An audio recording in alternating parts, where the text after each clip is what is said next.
Hello everyone, welcome to my YouTube channel Literatureship. आज की इस वीडियो में हम कवर करेंगे a very famous and very important work of Mary Shelley, that is फ्रैंकनस्टीन, और जिसका नाम है द मॉडर्न प्रोमीथियस। मेरी शेली ने ये जो वर्क है 3 वॉल्यूम्स में लिखा था and it was about a young science student जिसका नाम था विक्टर फ्रैंकनस्टीन। उन्होंने ये वर्क 17 की एज में शुरू किया और इसको ख़त्म करते करते उसकी एज हो गई थी 20। मीन्स कि इस वर्क को लिखने में उनको 3 इयर्स लग गए थे। इसका जो फर्स्ट एडिशन है वो लंदन में 1818 में पब्लिश हुआ था, और जो इसका सेकंड एडिशन है वो फ्रांस में पब्लिश हुआ था 1823 में, और उसी एडिशन के ऊपर मेरी शेली का जो नेम था अपीयर था। क्योंकि ये जो वर्क है एक साइंस के ऊपर है, तो इसको ब्रायन एल्डायर्स ने आर्ग्यू किया था कि ये जो वर्क है इसको ट्रू साइंस फिक्शन स्टोरी जो है कहा जा सकता है, क्योंकि ये जो इसमें आप पढ़ेंगे सारा का सारा जो वर्क है बिल्कुल प्रॉपर जो है वो साइंस के ऊपर है। देखो, हर वर्क को लिखने के पीछे कुछ कारण होता है, तो इस वर्क को लिखने के पीछे भी कुछ कारण था। एक दिन क्या हुआ, PB Shelley, Mary Shelley, Lord Byron and John William Polidori ये सारे इकट्ठे बैठे हुए थे और आपस में इन्होंने एक शर्त लगाई, मतलब एक कंपटीशन तय किया इन्होंने कि देखते हैं हम में से कौन जो है बेस्ट हॉरर स्टोरी जो है लिख सकता है। तो मेरी शेली ने उसके बाद ये लिखा था वर्क, और ये जो नॉवल है ये 4 लेटर्स से स्टार्ट होता है, और इसको इसलिए हम एपिस्टलरी फॉर्म में भी कह सकते हैं, एपिस्टलरी नॉवल भी जो है कह सकते हैं। फर्स्ट जो लेटर है वो रॉबर्ट वॉल्टन लिखते हैं अपनी सिस्टर मार्गरेट को, और उस लेटर में वो लिखते हैं, लेटर ये लिखते हैं 11 दिसंबर को रशिया से लिखते हैं, और ये लिखते हैं कि नॉर्थ पोल जो है बहुत ही ब्यूटीफुल है और मैं नॉर्थ पोल जो है घूमने के लिए जा रहा हूँ।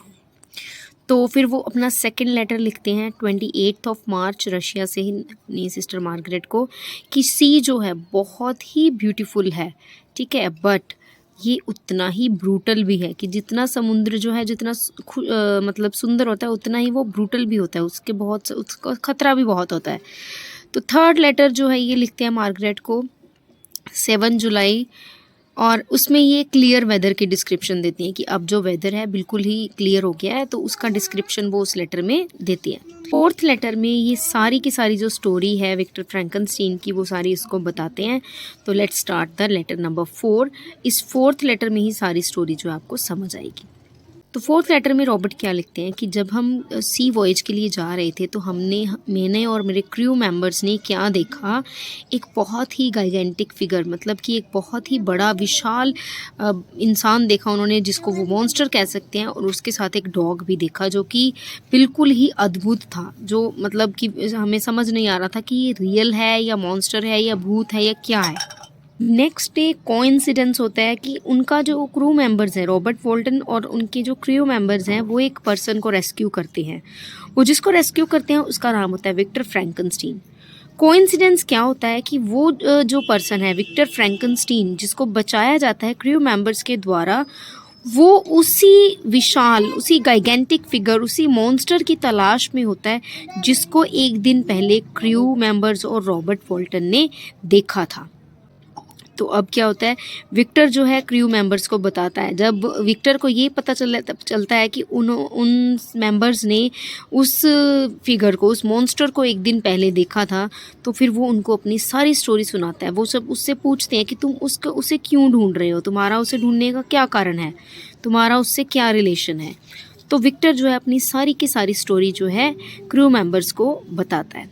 तो वो बताता है कि यूनिवर्सिटी में मेरे दिमाग में एक, कह सकते हैं कि एक कीड़ा उठा था, एक सीक्रेट टेक्निक बनाने का, कि जिसके द्वारा मैं नॉन लिविंग मैटर्स को एक लाइफ दे सकूं, उनके अंदर लाइफ इंपोर्ट कर सकूं, जिसके कारण मैंने एक मॉन्स्टर बना दिया जो कि 8 फीट टॉल था। 8 फीट टॉल मॉन्स्टर, आप एक बार सोच कर देखो कि अगर आपके सामने 8 फीट टॉल का मॉन्स्टर हो तो आप कितना डर जाओगे। तो वो ऐसा ही कुछ उसने बना दिया, उसके दिमाग में ऐसा ही कुछ, मतलब कह सकते हैं ये तो दिमाग में कीड़े वाली बात ही है कि ऐसा कुछ बनाना। तो विक्टर फ्रैंकनस्टीन का जो कैरेक्टर है वो मुझे कुछ कुछ क्रिस्टोफर मार्लो के कैरेक्टर डॉक्टर फोस्टर्स के साथ लग रहा है, मैच करता नज़र आ रहा है, क्योंकि उसमें भी डॉक्टर फोस्टर्स जो है उनके अंदर भी नॉलेज का बहुत कीड़ा होता है कि मैं ये बुक पढ़ लूँ, मैं वो बुक पढ़ लूँ, तो लास्टली क्या होता है उनके लिए ही घातक हो जाता है वो सब कुछ। तो ऐसा ही ये जो इसने मॉन्स्टर बनाया है, तो आगे जब मैं आपको स्टोरी बताऊँगी तो आपको पता चलेगा कि ये इसके लिए ही, इसकी क्रिएशन जो है इसी के लिए, विक्टर के लिए ही बहुत ही जो है डेंजरस साबित हो जाती है।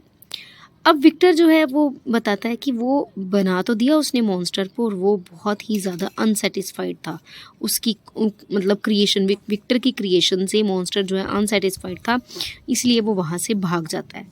अब भाग जाता है तो भाग के कहाँ जाता है, वो चला जाता है विक्टर के घर पर, जहाँ पर वो उसके विक्टर के ब्रदर विलियम को मार देता है।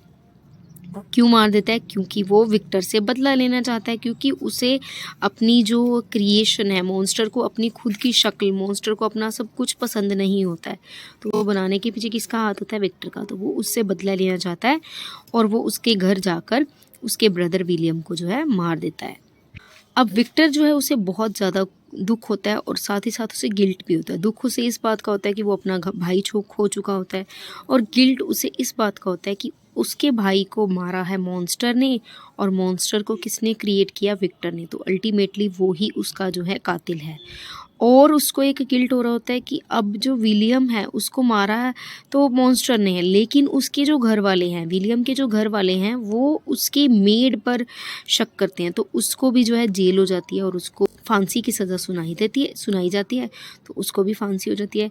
तो अल्टीमेटली जो विक्टर है वो बहुत ज़्यादा गिल्ट महसूस करता है कि विलियम और उनकी जो मेड है, उन दोनों की मतलब जो डेथ हुई है उसका कारण जो है विक्टर अपने आप को मानता है।